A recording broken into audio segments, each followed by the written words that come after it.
ओकर बाप भाई। नया सालों में माल नहीं मिले आई, कैद कोइले बड़न से ओकर बाप भाई। चढ़ल बा भूत लागे ओकर कपार पे, चढ़ल बा भूत लागे ओकर कपार पे। लेके दूगो मुर्गा आवसो बाजार से, मनी पिकनिक यारो माल के दुआर पे। बोली जे भी बीच में तो मारब हमला सार के, मनी पिकनिक यारो माल के दुआर पे।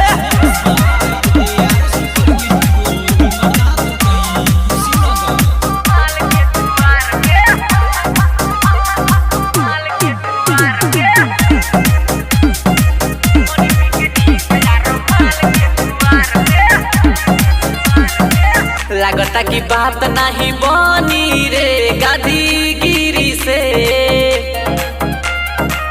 करे के पड़ी अब तो हासिल रे दादागिरी से।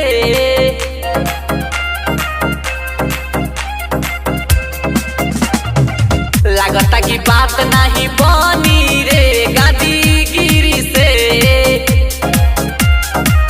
करे के पड़ी अब हासिल रे दादागिरी से। हद हो गइल बाटे अब इंतजार के, हद हो गइल बाटे अब इंतजार के।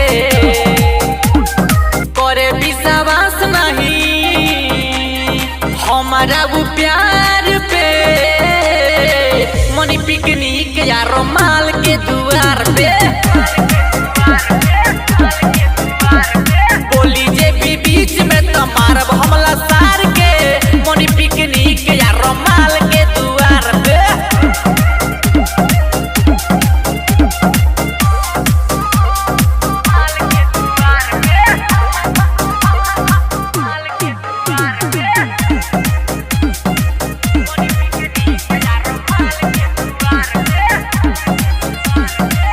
अजित प्रेमी जीत पे आइल बा कुछु करी रे, पिकनिक मनी चाहे बापो कर आजू मरी रे।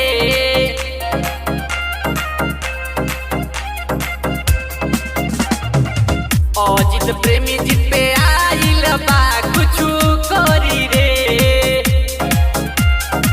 पिकनिक मनी चाहे बापो कर आजू मरी रे।